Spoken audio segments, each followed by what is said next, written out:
সুন্দরবনে অভিযান চালিয়ে বনদস্যু রাঙ্গা বাহিনীর 2 সদস্যকে গ্রেপ্তার করেছে কোস্টগার্ড। উদ্ধার করা হয় দস্যুদের হাতে জিম্মি থাকা 9 জেলেকে। ভোরে সুন্দরবনের আদাছগি এলাকায় অভিযান চালিয়ে 2 দস্যুকে গ্রেপ্তার করে কোস্টগার্ড।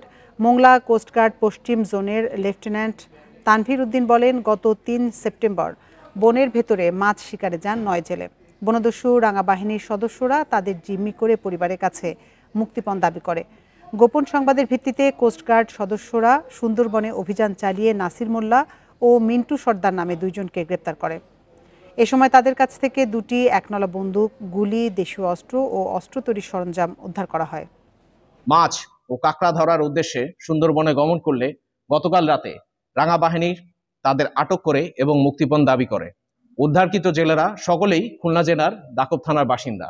প্রাথমিক জিজ্ঞাসাবাদে জানা যায়, আটককৃত ডাকাত সহযোগী নাসির মোল্লা এবং মিন্টু সর্দার বাগেরহাট এবং খুলনা জেলার বাসিন্দা।